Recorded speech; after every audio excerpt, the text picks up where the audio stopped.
If every high school principal gave the following speech, America would be a much better place. To the students and faculty of our high school, I am your new principal and honored to be so. There is no greater calling than to teach young people. I would like to apprise you of some important changes coming to our school. First, this school will no longer honor race or ethnicity. I could not care less if you are black, brown, red, yellow, or white. I could not care less if your origins are African, European, Latin American, or Asian, or if your ancestors arrived here on the Mayflower or on slave ships. The only identity this school will recognize is your individual identity, your character, your scholarship, your humanity. And the only national identity this school will recognize is American. This is an American public school, and American public schools were created to make better Americans. If you wish to affirm here an ethnic or racial identity or a national identity other than American, you will have to attend another school. This includes after-school clubs. I will not authorize clubs that divide students based on identities such as race, ethnicity, sexual orientation, or whatever else may become in vogue in our society. Those clubs cultivate narcissism, an unhealthy preoccupation with the self, while the purpose of education is to get you to think beyond yourself. The school's clubs will be based on interests and passions, clubs that transport you to the wonders and glories of art, music, astronomy, languages you do not already speak, and more. If the only extracurricular activities you can imagine being interested in are those based on ethnicity, race, or sexual identity, that means that little outside of yourself really interests you. Second, I do not care whether English is your native language. My only interest in terms of language is that you leave this school speaking and writing English as fluently as possible. The English language has united America's citizens for over 200 years, and it will unite us at this school.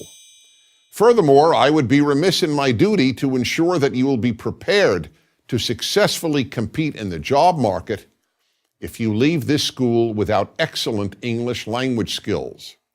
We will learn other languages here. It's deplorable that most Americans only speak English. But if you want classes taught in your native language rather than in English, this is not the right school for you. Third, because I regard learning as a sacred endeavor, everything in this school will reflect learning's elevated status. This means, among other things, that you and your teachers will dress accordingly. There will be a dress code at this school, and you will address all teachers by their title, not by their first name. They are your teachers, not your pals. Fourth, no obscene language will be tolerated anywhere on this school's property. By obscene language, I mean the words banned on radio and television, plus epithets such as the B word, even when addressed by one girl to another, or the N word, even when used by one black student to another. It is my intent that by the time you leave this school, you will be among the few your age to distinguish between the elevated and the degraded, the holy and the obscene. Fifth, we will end all self-esteem programs. In this school, self-esteem will be attained in only one way, the only way self-esteem can be attained, by earning it. One immediate consequence is that graduating classes will have one valedictorian, not 8. Sixth and last, I am reorienting the school toward academics and away from politics and propaganda. No more time will be devoted to racism, sexism, Islamophobia, homophobia, global warming, tobacco, or gender identity. No more classes will be devoted to condom wearing and teaching you to regard sexual relations as no more than a health issue. And there will be no more attempts to convince you that you are a victim because you are not white or male or heterosexual or Christian. This school will have failed if any of you graduate without considering him or herself inordinately lucky. Lucky to be alive and lucky to be an American. Now, please stand and join me in the Pledge of Allegiance to the flag of our country. As many of you do not know the words, your teachers will hand them out to you. I'm Dennis Prager.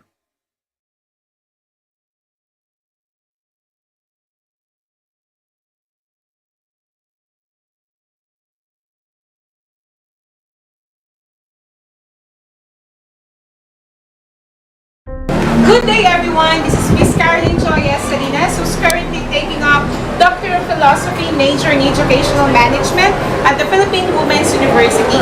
Now I am also teaching at Marikina Heights High School, an English subject. So, I will be discussing to you the secondary school administration. Hope you'll learn from it.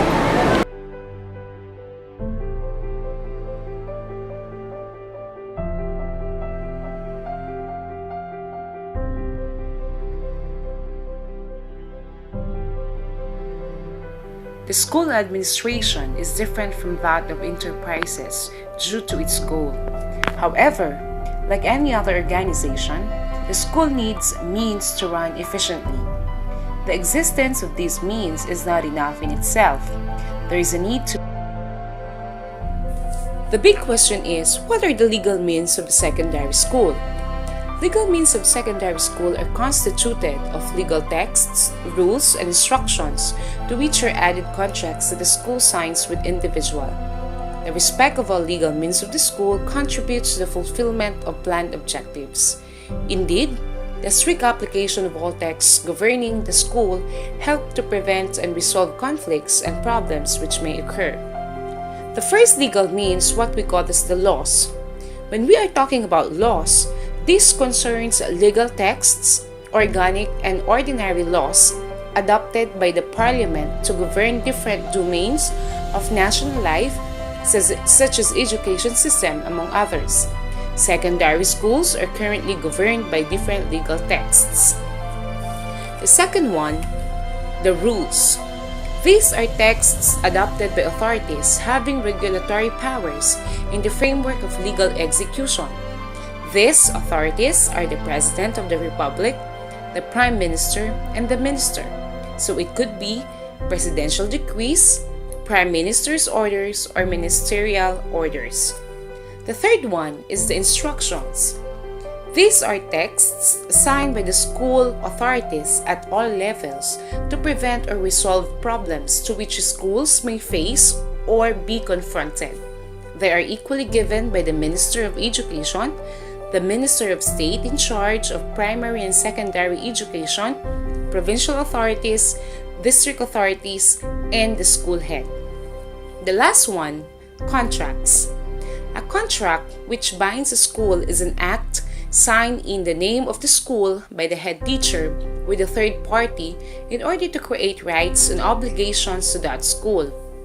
Each contract should be concluded in the strict respect of laws, rules, and instruction governing the school.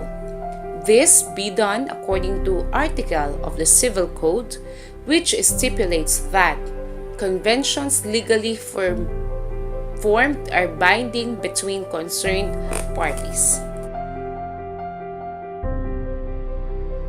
This time, let's proceed to the human resources of a secondary school. Human resources of a secondary school include the staff, pupils, and parents. The organizational structure of the school shows the authority and collaboration relationship between the organs and the school partners. The first human resource is what we call as the staff, which includes administrative staff, teaching staff, and support staff. The administrative staff is the staff in charge of the general administration of the school. It is constituted of head teacher, prefect of studies or the academic master, prefect of discipline, the discipline master, and the secretary. The second one, teaching staff. Teachers of a secondary make an entity of personnel in charge of mainly giving knowledge or teaching pupils. The teaching staff make the teachers' council. The teaching staff make the teachers' council mainly in charge of: the first one is giving advice on teaching, learning, and management of the school. Second, following up and giving advice on the discipline and behavior of teachers and pupils, as well as other school duties. Third, giving advice relating to planning, budget, development plan of the school, and follow up the management of the school property. Fourth, making this. This time, let's talk about the qualities of head teacher. The head teacher of a secondary school is the chief of a complex organization. It is a public service called upon to satisfy at any given time the interests of the collectivity. The first quality is he or she is an administrator. According to Henry Fayol, the administrator should know, predict, organize, commend, coordinate. This time, let's take a look on the roles of a head teacher. Under administrative level, the first one, decision taking.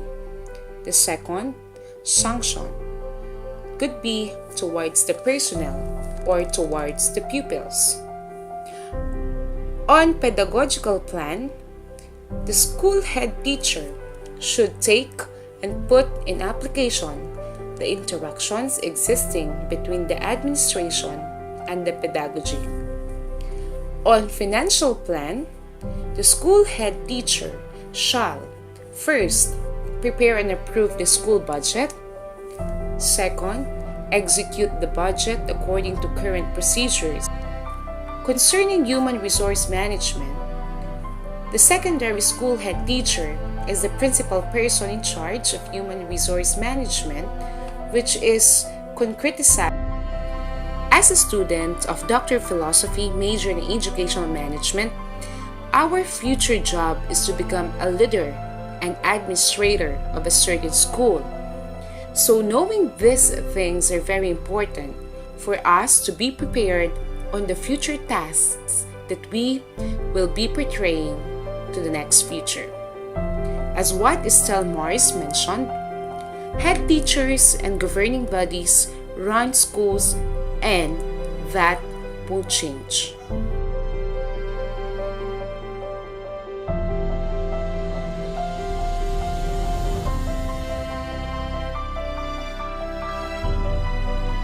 So a teacher will always be a teacher and will always be an administrator at the same time, a head of an institution.